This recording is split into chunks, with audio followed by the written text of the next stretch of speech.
बिस्मिल्लाहिर्रहमानिर्रहीम। Welcome to math.cloud and अस्सलाम वालेकुम। आज हम exercise 3.6 FSc second year mathematics से क्वेश्चन नंबर 18 करेंगे। क्वेश्चन नंबर 18 हम स्टार्ट करते हैं और क्वेश्चन नंबर 18 हम ले लेंगे I is equal to integral from 0 to π/4 cos 4t dt। As usual हम पहले इनडेफिनेट इंटीग्रल को हम एवेल्युएट करेंगे। तो हम फर्स्ट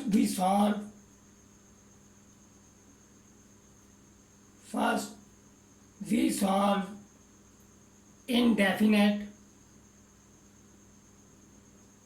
इंटीग्रल। हम I1 कह देंगे इनडेफिनेट इंटीग्रल को cos 4t dt।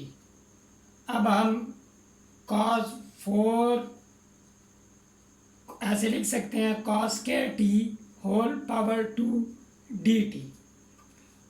और याद रख लें, मैंने आपको प्रीवियस एक वीडियो में बताया था कि जब आप लोगों को cos square x sine square x, cos cube x sine cube x, cos 4x और साइन 4x इनके एंटी डेरिवेटिव मालूम करना आने चाहिए।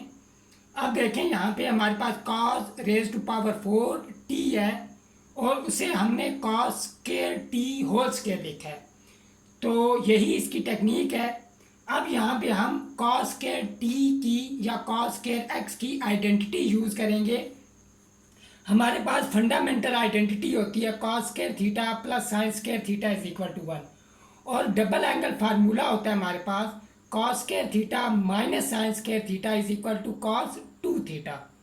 अब हम फंडामेंटल आइडेंटिटी से यह आइडेंटिटी डिराइव करेंगे, साइन स्क्वायर थीटा की वैल्यू निकाल लेंगे, वो इक्वल होगी 1 माइनस कॉस स्क्वायर थीटा के। 1 माइनस कॉस स्क्वायर थीटा की वैल्यू हम यहाँ पे साइन स्क्वायर थीटा की जगह पुट करेंगे, इसे सिंप्लीफाई करेंगे तो हमारे पास 2 cos square theta is equal to 1 plus cos 2 theta आ जाएगा।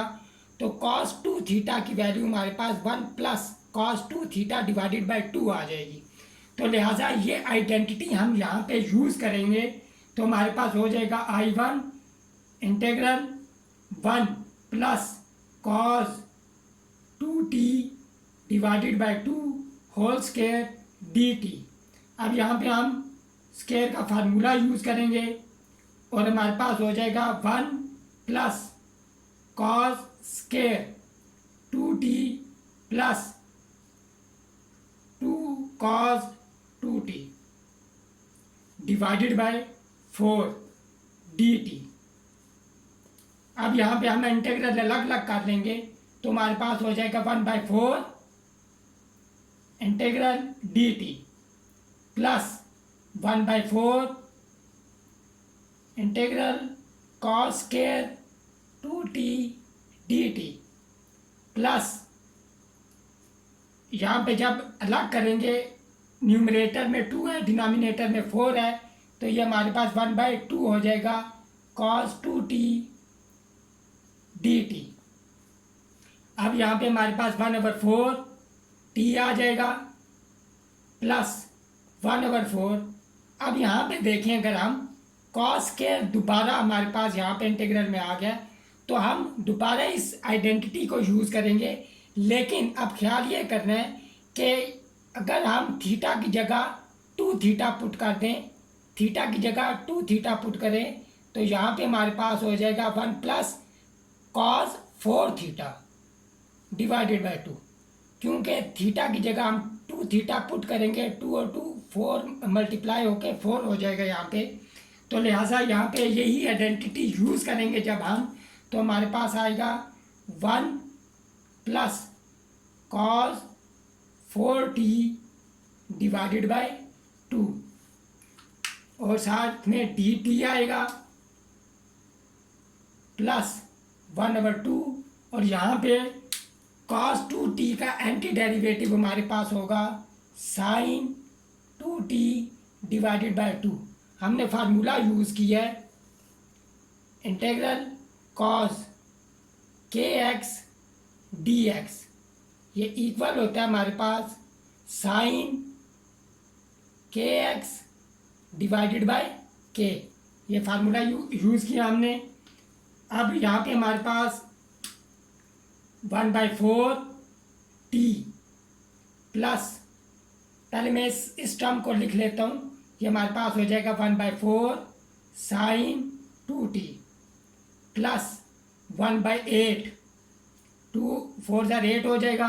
अब यहाँ पे इंटीग्रल जो है वो अलग अलग कर लेंगे हम, तो ये हमारे पास आ जाएगा dt प्लस 1/8 आएगा, फिर हमारे पास cos 4t dt आ जाएगा, क्योंकि जब इंटीग्रल अलग अलग करेंगे 1/8 दोनों के साथ आएगा, plus 1/8 1/4 t plus 1/4 sine 2t plus 1/8 t plus 1/8, दोबारा ये फार्मूला यूज़ करेंगे तो साइन 4t डिवाइडेड बाय 4 हो जाएगा।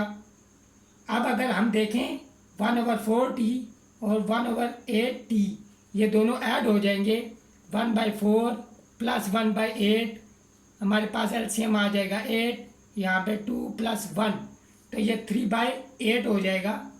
3/8t plus 1/4 sine 2t plus 1/32 sine 4t। अब ये जो था हमारे पास जो इनडेफिनेट इंटीग्रल है वो हमने एवेल्यूएट कर लिया है। अब हमने यहाँ पे सिंपली लिमिट को अप्लाई करना है। अगर हम डेफिनेट इंटीग्रल को सिंप्लीफाई करते तो बार बार हमें हर इंटीग्रल के साथ लिमिट को मेंशन करना पड़ता, जिससे काफ़ी टाइम ज़ाया होता है। तो टाइम सेव करने के लिए हम हमेशा पहले इनडेफिनेट इंटीग्रल को एवेल्यूएट कर लेते हैं। अब हमारे पास हमारा जो इंटीग्रल है ये इक्वल हो जाएगा i इज इक्वल टू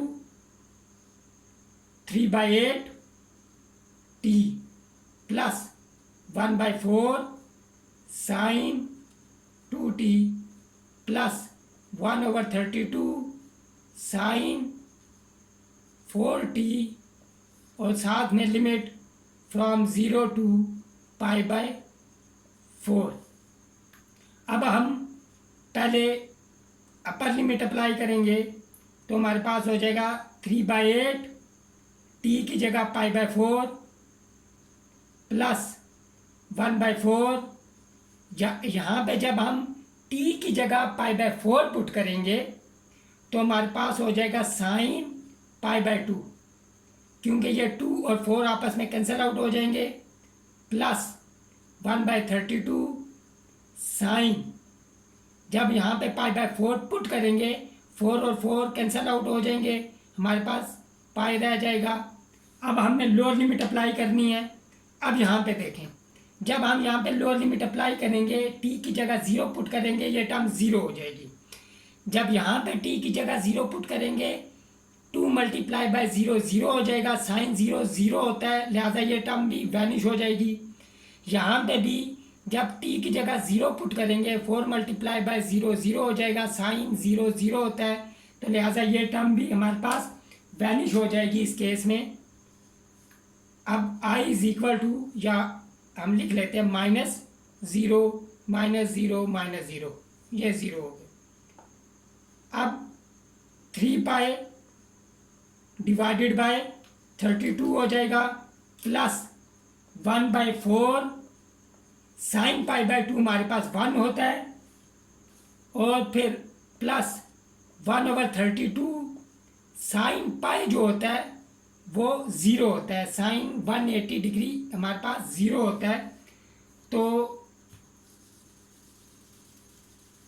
अब हमने सिंप्लीफिकेशन करनी है सिंपल। हमारे पास हो जाएगा i is equal to 3π divided by 32 plus 1/4 plus 0, ये टर्म 0 हो जाएगी, अब हम एलसीएम ले लेंगे। जब हम एलसीएम लेंगे तो हमारा जो इंटीग्रल आ जाएगा, integral from 0 to π/4 cos 4 t dt, LCM लेंगे 32 आएगा, यहाँ पे 3π और यहाँ पे 8 आ जाएगा स्क्वायर यूनिट। अब हम अपने क्वेश्चन की ज्योमेट्रिकल इंटरप्रिटेशन करते हैं। ज्योमेट्रिकली जो हमें फंक्शन दिया गया है cos 4t, उसका ग्राफ ये आपको नज़र आ रहा होगा। ये जो कर्व ब्लू मार्कर से बनी है ये हमारे फंक्शन का ग्राफ है और हमने एरिया फाइंड करना था फ्रॉम 0 to π/4। π/4 जो होता है वो अप्रॉक्सीमेटली इक्वल होता है 0.8 के, और यहाँ पे 1 है हमारे पास और ये 0.8 होगा हमारे पास। तो हमने जो एरिया फाइंड किया है वो एक्चुअली हमने ये area under the curve from, ये 0 है, ऑरिजिन है हमारे पास। ये सारा एरिया जो हमने ये फाइंड किया है इस केस में, और ये हमारे पास आया है ये area 3π + 8 divided by 32 square unit. मुझे उम्मीद है आपको क्वेश्चन नंबर 18 समझ आ गया होगा। अगर आपको मेरी ये वीडियो पसंद आई है इसे लाइक करें, इसे शेयर करें और मेरे चैनल math.cloud को सब्सक्राइब करें। मिलते हैं नेक्स्ट वीडियो में क्वेश्चन नंबर 19 के साथ। टिल देन टेक केयर, अल्लाह हाफिज़।